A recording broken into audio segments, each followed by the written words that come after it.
Joann, it's great to be here with you. Why don't you start by telling us a bit about yourself? Sure. I'm a longtime journalist for the Wall Street Journal, where I spent my entire professional career.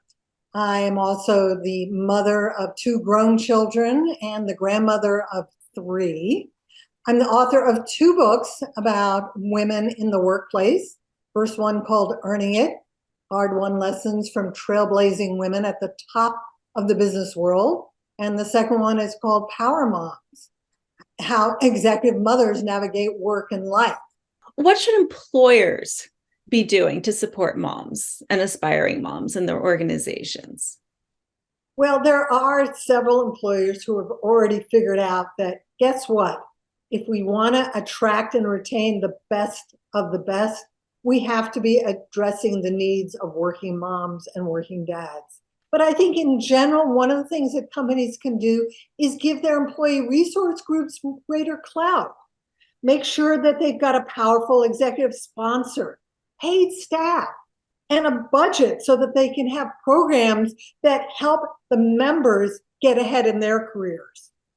I also think employers need to regularly survey everyone, but in particular, employees who've got young children, to find out what their needs are and the extent to which the benefit plans that the company is offering is actually addressing their needs. And then be mindful of the fact that, guess what? Kids grow up, and parents with middle school children have different needs, and high school age kids do. And they need to change their approach to childcare benefits. It's not a one-size-fits-all kinds of benefit. You need to subsidize backup care, but you also need to think about subsidizing part-time childcare slots. A lot of us are now working on a hybrid basis, and we may not need childcare 5 days a week, but there are many childcare centers that will let you only enroll your child on a full-time basis. There are some companies that are negotiating a shared spot in a childcare facility.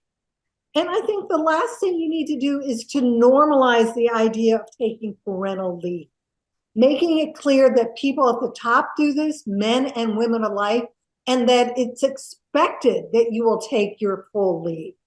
At some companies, for instance, like Facebook, particularly with the guys, they don't ask them if they're taking their full parental leave.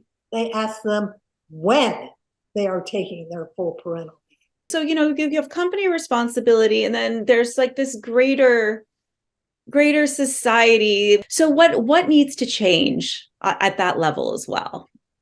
Wouldn't it be wonderful if we had federally mandated paid sick leave?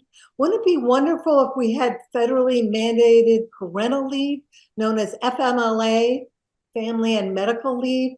Right now, the only mandate is that companies above a certain size provide family and medical leave, but not that it be paid. And at the same time, as we've seen through this horrible pandemic, childcare facilities have been struggling mightily. A number of them have gone out of business. Others cannot get the amount of staff that they want. We need to have the federal government get more involved in supporting and subsidizing childcare centers. And in fact, the federal government did this during World War II when, lo and behold, guess what? They needed women with young children to go into the factories and build all those planes and weapons to win World War II because the men had all gone off to war. And then those federally subsidized childcare facilities shut down. I am so appreciative of your time and your wisdom. Would you like to tell us how to reach you? Sure. The best way to reach me is on email, Joann Lublin, JoannLublin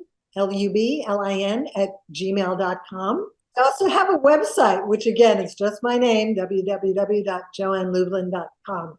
This is awesome. Thank you so much, Joann. Really appreciative of your time.